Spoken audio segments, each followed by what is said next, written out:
most welcome to Historiaspanarna, History Reconnaissance, and the forgotten ally in World War II, Brazil. The general perception of Brazil in World War II is sadly not that of an important contributor to the war effort. After the war, the Brazilian identity was also blurred into a general Latin American image, and its contributions not even mentioned in most war stories.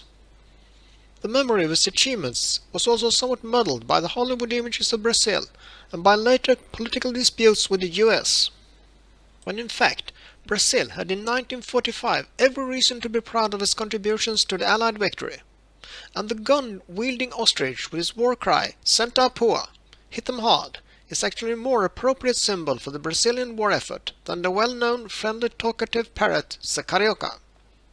Coming up is a Brazil under attack, mobilizing and going to war in Europe. But let's not jump the gun. First, let's see what made Brazil join the Allies. And please, like, share and subscribe. It means a lot to us.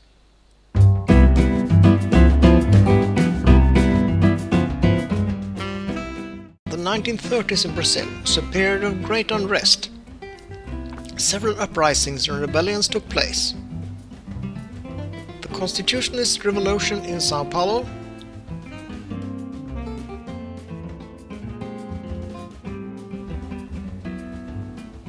a Moscow-directed communist uprising in Natal,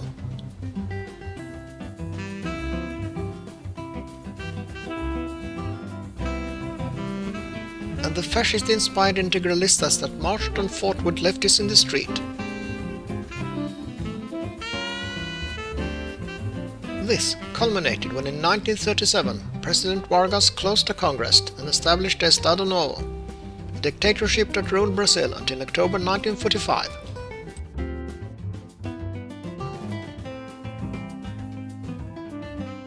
In 1940, Brazil negotiated with both Berlin and Washington, seeking the best support for their plans to construct an industrial infrastructure.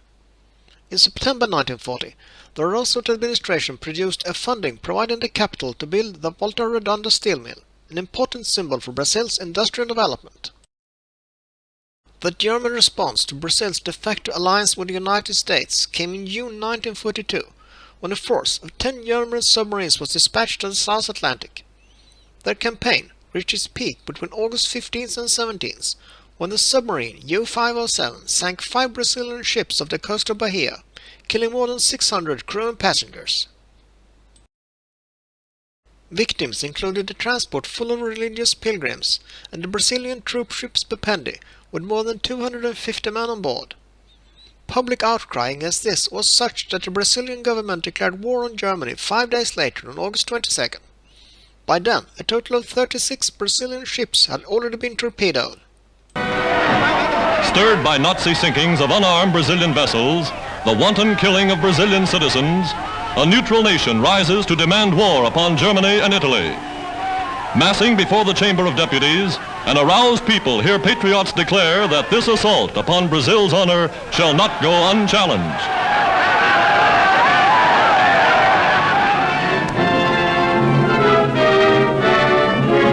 In Rio de Janeiro, the German embassy is closed. Its diplomats, along with the Italians, are held to ensure the safety of Brazilians in Axis countries. Axis-owned shops and stores are closed and guarded. Axis ships are confiscated. Today, the friendship founded between President Roosevelt and Brazil's President Vargas becomes a military alliance. The solemn pact signed by these two American nations weld them more closely now than ever before. And under the terms of Lend-Lease agreements, United States ships rush arms and supplies to their southern ally.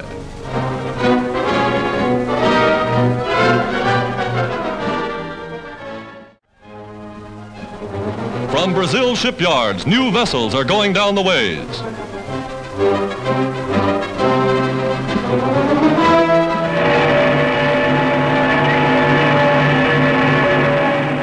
President Vargas promised Brazil will defend her waters, will man her coasts.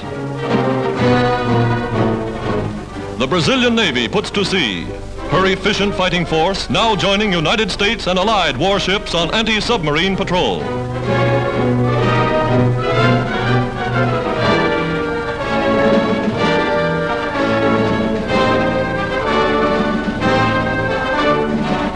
Since 1923, a U.S. naval mission in Brazil has helped strengthen its good neighbor to the south, sending U.S. ships and U.S. sailors on goodwill visits to Brazilian ports.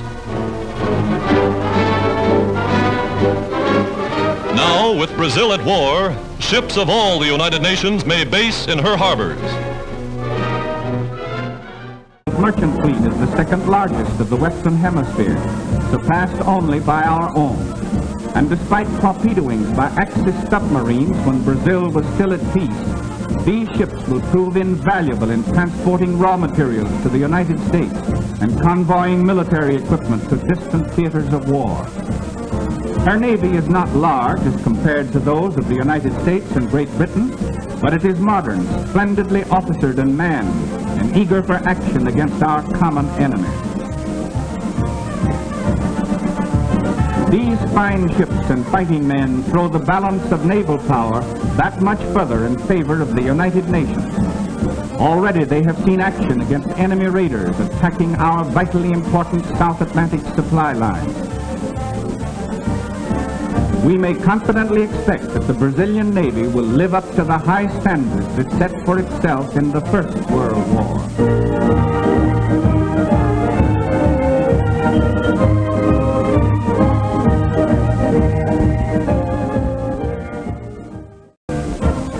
Backing up its navy is Brazil's large and rapidly growing air force. These splendid new airfields, through the courtesy of our good neighbor and ally, are now available to our long-range flying fortresses and liberators.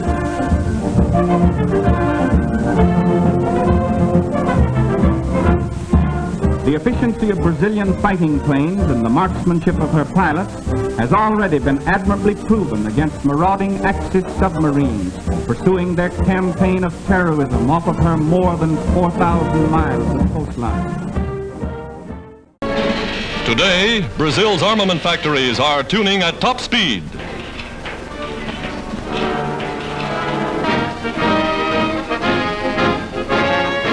Her armed forces are on the march.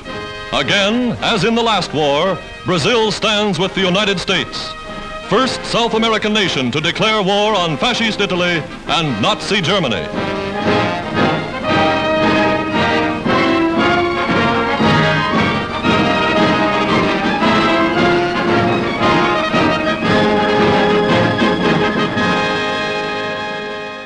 Is already well underway toward that 3 million mark, and by the uncompromising public declaration of its president, this army, as our fighting ally, stands ready to make any sacrifice which our collective security may require.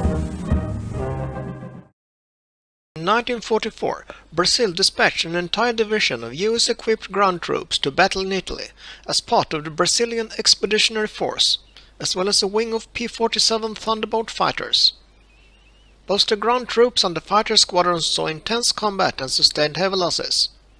The escort force accompanying the troop ships included the Brazilian Navy cruiser and submarine chasers. At headquarters in Italy, General Mark Clark, commander of the Allied Fifth Army, inspects troops of the Brazilian Expeditionary Force, now under his command.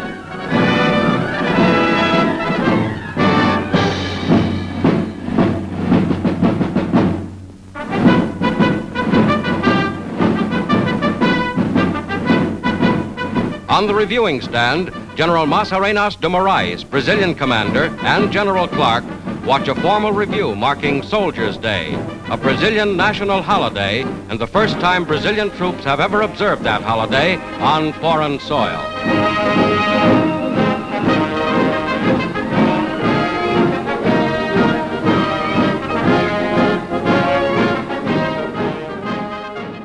Brazilian Expeditionary Force, Força Expedicionária Brasileira, nicknamed Cobras Fumantes, or Smoking Cobras, numbered around 50,000 men, including a full infantry division, liaison flight, and a fighter squadron. In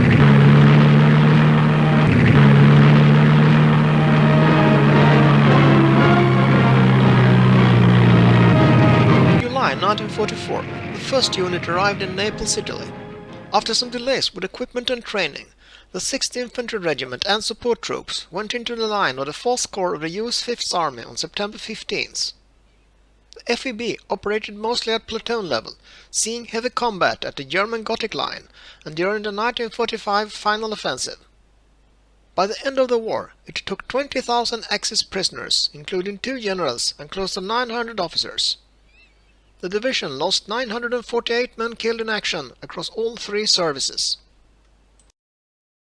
Brazil had an active part in World War II, supplying strategic raw materials, providing important air and naval bases, contributing naval units, a combat fighter squadron and an infantry division. It lost 1,889 soldiers and sailors, 31 merchant vessels, 3 warships and 22 fighter aircraft. It came out with new modern airfields from Belém to Rio de Janeiro, improved railroads, stimulated manufacturing, agriculture and mining, and a growing steel industry.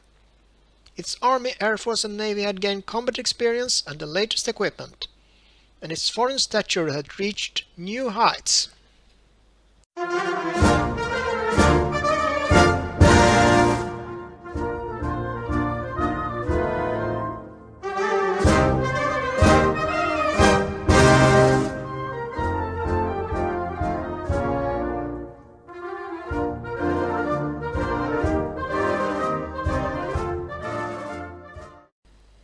That's all, folks. Thanks for watching. Please like and subscribe.